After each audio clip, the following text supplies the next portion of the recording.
Dulu satu negara, tapi sekarang dua. Kenapa Pakistan dan Bangladesh berpisah? Ramai orang tak tahu, Bangladesh dulu sebenarnya adalah Pakistan juga. Tapi kenapa jadi dua negara? Sini aku cerita. Mula-mula sekali. Lepas British tinggalkan India tahun 1947, mereka bagi tanah jadi dua negara. India and Pakistan. Tapi Pakistan ni pelik sikit. Dia ada dua bahagian. Pakistan Barat, sekarang Pakistan, dan Pakistan Timur, sekarang Bangladesh. Masalah, dua-dua bahagian ni terpisah satu dengan Nakabasko. Ada India tengah-tengah. Bahasa pun dah gaduh. Orang Pakistan Barat nak bahasa Urdu jadi bahasa rasmi. Tapi orang Pakistan Timur, majoriti cakap bahasa Bengali, mereka rasa macam kena paksa hilang identiti. Ekonomi dan kuasa semua condong ke Barat. Bayangkan, rakyat Timur paling ramai, tapi pemimpin, tentera, duit semua dikawal orang Barat.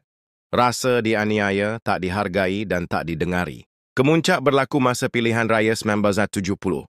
Parti dari Pakistan Timur, Awami League, menang besar, patutnya bentuk kerajaan. Tapi Pakistan Barat tolak keputusan tu mentah-mentah. Rakyat Timur naik angin, protes besar-besaran meletup. Masuk bab gelap. Perang dan kekejaman. Pakistan hantar tentera ke Timur, beribu orang mati, kampung dibakar, dunia pun mula buka mata. Akhirnya, dengan bantuan tentera India, Pakistan Timur istihar merdeka pada 16 Disember 1971 sebagai Bangladesh. Sejarah ni memang pahit, tapi sangat penting untuk difahami.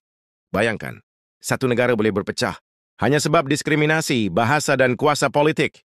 Pernah dengar cerita ni sebelum ni? Kalau ada negara lain yang pecah sebab isu pelik juga. Komen kat bawah! Jangan lupa share video ni untuk ramai lagi belajar. Sejarah yang kita tak diajar dalam buku teks.